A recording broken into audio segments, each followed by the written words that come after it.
Welcome back. Well, today I am joined by Paul Ortiz, who is the General Manager of Village Television.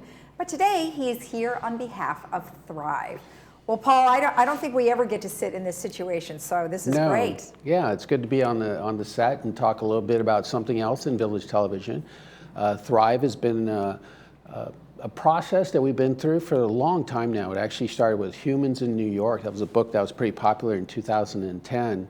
And a lot of residents in the community thought, well, wow, we could do something like that here in Laguna Woods. And about 3 to 4 years later, we started Thrive, and this Thrive, at first it was a committee, and then it became kind of a task force, and now we're kind of just the Thrive project. So we work on different things. The centenarian program was something we produced about 2 years ago, and that was very popular. We got to meet a lot of different people.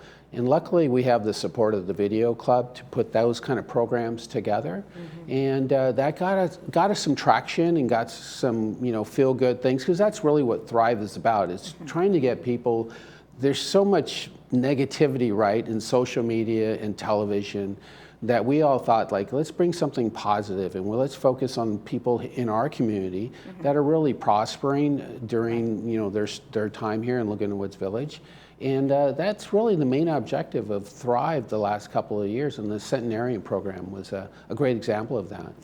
And now I also interview other people who are part of Thrive, like Beth Perrick, who I interviewed last time. And you have kind of a campaign. Kindness was one, and then now we're going to go into kindness and resilience.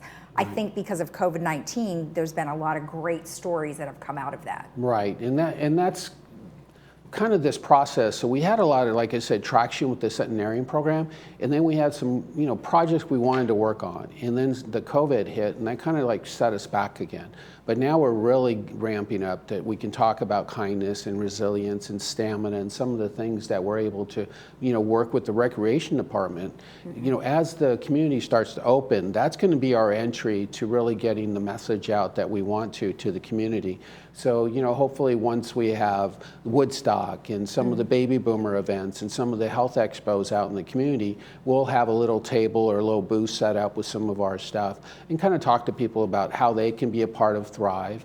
We're always looking for residents that are having a story. Cindy Whitney is on our task force as well, and she does a great job of interviewing guests. So we get to hear their story about, what have they been doing to really, get through this COVID, and really what are they doing to thrive each day, not just playing golf, but, maybe helping, your neighbor or traveling somewhere and getting food for somebody.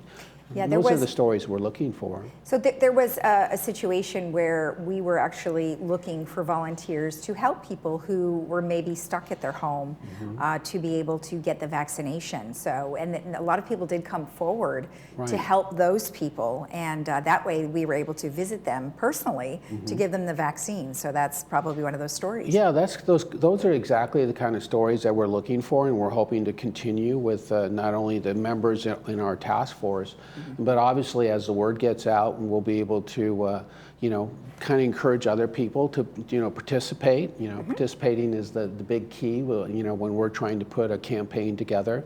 The video club is also doing some wonderful PSAs. Tom just gave me 5 new ones yesterday. So you'll be seeing that on the cable networks and on Village Television, and it's mostly encouragement and quotes. I had done a video for Thrive about a year or so ago, and it showed all of California. I just wanted to just give people, a different perspective. Everybody's kind of stuck at home, especially back in March and April of last year.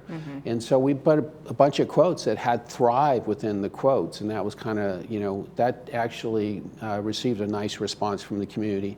And now the video club, and Tom Nash especially, is producing little PSAs like that. And then of course we have our Thrive program, and that airs every Thursday at 9:30. And Scott Marvel has been our producer since the very beginning. And his shows just get better and better and better.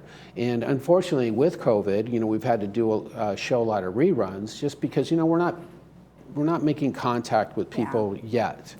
But that just tells you how good a job Scott Marvel did with these programs, because they're really evergreen because they can last forever, because he's just telling stories about the aqueducts or traveling or another resident or friendship that they have.